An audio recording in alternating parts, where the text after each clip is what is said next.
Not eating food and being afraid of calories is not cute. It's not cute, okay? We gotta fix the mindset and the mentality we have when we think that food is the enemy. What's up, YouTube? My name is Sammy. I'm an online fitness and nutrition coach who helps women lose weight, tone up, step into their most confident version of themselves.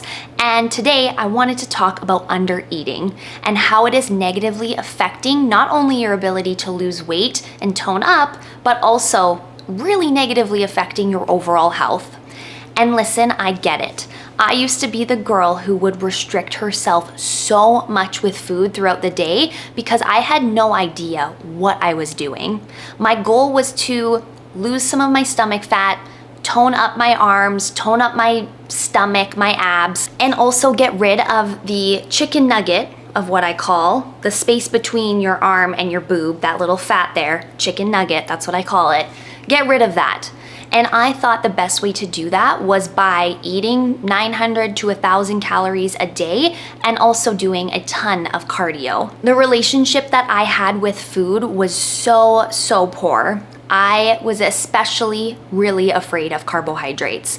I thought that if I had carbs in the morning, I couldn't have them at night. So if I had a piece of toast for breakfast, I would stay as far away from carbohydrates for the rest of the day. They were off limits for me because I thought that that was my allotted amount of carbs I could have, and if I had any more, I was going to gain weight. I wouldn't eat anything during the day because I wasn't hungry, or that's what I told myself, even though I was.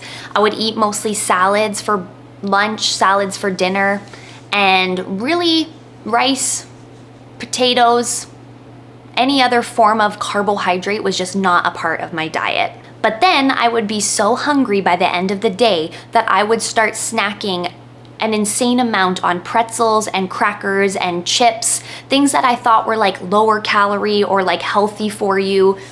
And I was just spinning my tires, going absolutely nowhere, not seeing the results that I wanted and getting so frustrated with this like never-ending cycle I was going through. Under eating, whether intentional due to restrictive eating mindsets or unintentional due to work stress, personal life stress, a busy routine, is not doing anything good for you. In fact, it is very damaging on your overall health and also your mental health. And I really wish that a couple of years ago I had someone just sit me down and say, Sammy, listen, these are the things that you are doing to your body while you are under eating, so let's fix it. So that's what we're gonna talk about today. Here are 5 reasons why under eating is actually doing more damage than good in whatever journey you are on. First things first, metabolic slowdown and nutrition deficiencies. So what happens when we are under eating for a prolonged amount of time? Our body starts to get used to that. It starts to metabolically adapt to the amount of calories you are feeding yourself. So when we eat less food, our body is going to produce less energy through calories burned, which is going to make it more difficult for you to lose weight, but also kind of difficult for you to maintain a healthy weight. And then, of course, if we're not eating the right amount of food or the right kinds of foods, our body is going to be deficient in the nutrients that it needs to be healthy.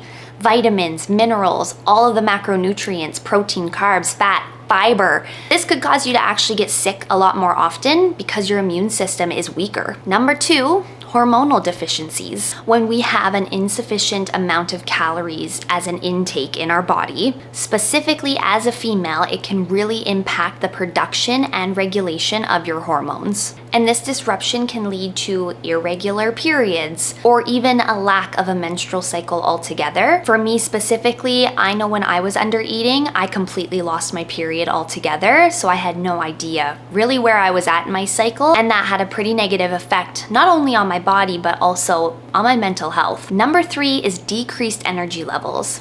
Without enough fuel through food, our bodies really lack the energy that it requires to perform daily activities. If you ever feel like you constantly need a midday pick-me-up coffee or maybe a midday nap for 30 minutes to an hour, you're probably lacking in enough food to actually sustain your energy throughout the entire day. We expect a lot from our bodies to perform on a regular basis, getting us through a work day, getting us through physical activity, getting us through conversations with our partner or with our friends.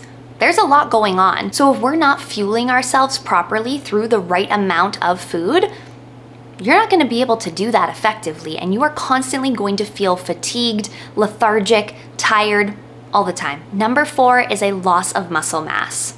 When we are not feeding our body fuel through food to use as energy, our body is going to start breaking down muscle tissue as a form of energy, which can lead to a loss of muscle mass and also just strength in general. This can negatively impact your metabolism as well, making it harder for you to maintain a healthy weight, and you're putting yourself at a big risk for more injury. And come on, we want to be in our strong girl era, obviously. Number 5 is the effect that undereating has on your emotional and mental health. When you are undereating and not giving your body the nutrients that it needs to survive on a regular basis, you are going to experience so many more mood swings, potentially some anxiety, and also irritability. I was not a fun person to be around when I was under eating, that's for sure. I was super grumpy all the time and pretty much snapped at anyone who even crossed the smallest of line with me. Repairing your relationship with food is not something that is easy or that will happen overnight, and it's going to be different for everyone. I would be lying if I told you that I am still not working on my relationship with food every single day, even 5 years later. It's a work in progress, if you will. However, I also know that I'm not getting any closer to my goals by restricting myself. I will say that having a really solid plan to follow, as well as someone to help hold you accountable when overcoming your relationship with food, is going to be so key. Because at the end of the day, it's not just about eating the food, it's about overcoming a mindset that you have and having a mental shift, which is tricky to do. So be patient with yourself, know that it takes time, but just take one small step forward every single day, and I promise that you will get there. That is it for today. Thank you so much for watching. Comment and like this video. Make sure you subscribe to my channel if you want to continue watching my journey, and I'll talk to y'all soon. Peace out, love you, bye.